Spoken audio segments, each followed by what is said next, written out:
आज आपण अशा प्रकारचे भाजीचे वाटण बघणार आहोत की त्यापासून तुम्ही 10 ते 15 प्रकारच्या भाज्या खूप इझिली आणि खूप टेस्टी प्रकारच्या भाज्या तयार करू शकतात। याच मसाल्यापासून आपण मसाला पनीर तयार करणार आहोत। सर्वात महत्त्वाचे म्हणजे अगदी कमी साहित्यात हॉटेलच्या टेस्टलाही पाठीमागे टाकेल अशी ही मसाला पनीर भाजी अगदी सुंदर लागते। चला तर रेसिपीला सुरुवात करूया।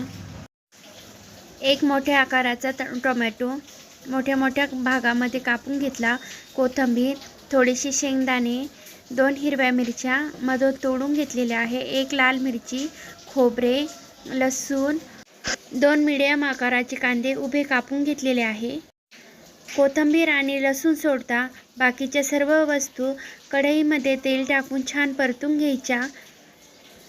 व्हिडिओ दाखवल्याप्रमाणे सर्व मसाला या प्रमाणात परतून घ्यायचा आहे आणि संपूर्ण मसाला थोडेसे पाणी टाकून छान दळून घ्यायचा आहे। त्याचबरोबर गॅसवर कढई ठेवून त्यामध्ये तेल घालून घेतले आणि आपल्याला हवे असलेल्या आकारामध्ये पनीर कापून घेतले। भाजीला छान टेस्ट यावी यासाठी आपल्याला पनीर तळून घ्यायचे आहे। मीडियम गरम तेलामध्ये पनीर छान थोडेसे लालसर तळून घ्यायचे आहे। पनीर तळत आहे तोपर्यंत आपण मसाला काढून घेऊया। मसाल्यामध्ये मी लाल तिखट, हळद, हिंग, काळा मसाला आणि धना पावडर घेतलेली आहे। हे सर्व मसाले मी घरगुती तयार केलेले आहे। पनीर छान तळलेले आहे।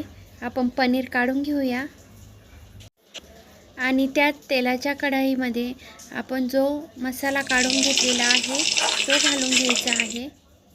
येथे तेल जास्त गरम असायला नको, अगदी 10 ते 15 सेकंद या तेलामध्ये मसाला परतून घेऊन आपण वाटून घेतलेले वाटण यामध्ये घालून घ्यायचे आहे आणि मीडियम आचेवर तेल सुटेपर्यंत हा सर्व मसाला परतून घ्यायचा।